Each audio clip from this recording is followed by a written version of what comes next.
J'arrive à la CARSAT donc le 2 février 1972 et la CARSAT a un matériel Alcatel dont je ne me souviens pas la version exacte. La standardiste, elle avait devant ses yeux un grand pupitre, l'équivalent de la surface d'un bureau actuel, rempli de boutons avec chaque bouton correspondant à un poste téléphonique.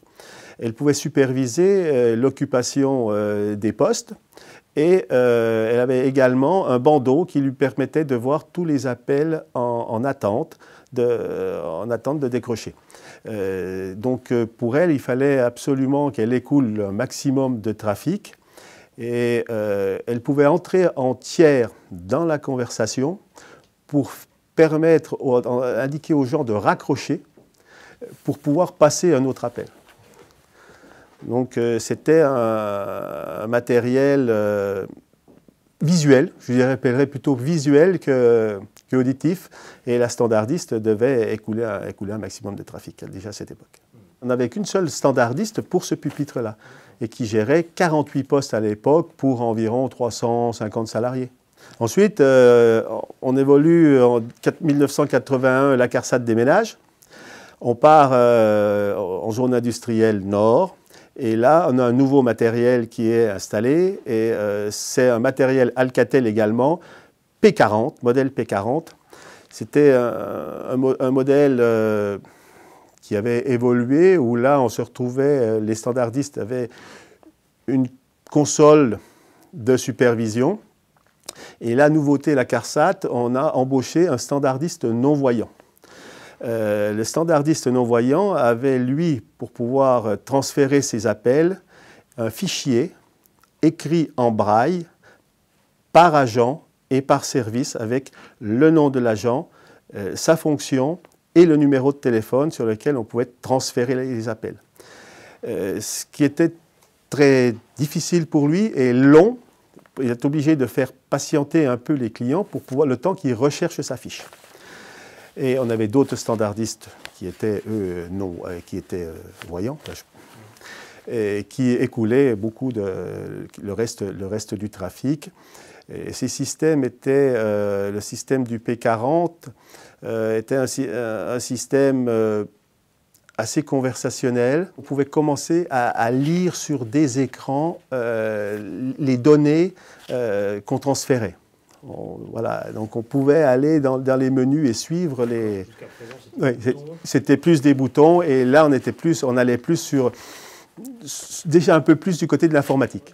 Là, on avait un poste par cadre et un poste par agent de maîtrise, plus éventuellement quelques postes dissimulés par-ci par-là en fonction du poste occupé. Ça représentait en gros 230 appels, 230 téléphones, pardon. En 1991, les techniques évoluent, le matériel devient obsolète, donc on passe sur une autre technologie et la CRAM investit sur du matériel Ericsson, un MD60, et là on gère beaucoup plus d'appareils, puisque dans ces années-là, on a commencé à mettre un appareil pour un pavé de 3 ou 4 techniciens. Donc on est passé à environ 350, 400 téléphones. Pour les standardistes, on a commencé à voir aussi une évolution, surtout pour les non-voyants, et puisque le système de fiche cartonnée écrite en braille disparaît au profit d'un pupitre braille qui leur permet d'orienter les appels sans rechercher les fiches, puisqu'ils tapent les 3 ou 4 premières lettres du nom ou d'un service, et là on commence à leur donner des indications sur les postes à transférer. En 2001, on change à nouveau de type de matériel, on fait évoluer, et là on passe sur un matériel de marque Siemens, version iPass 4000. C'est un système qui est très évolutif et sur lequel on peut aller de 500 à 1500 postes. Donc c'est un matériel qui est très, très évolutif. En 2003, on met du téléphone du 1 pour 1, c'est-à-dire que chaque technicien a son téléphone, ce qui permet de répondre directement, de joindre en direct la personne qui traite les dossiers.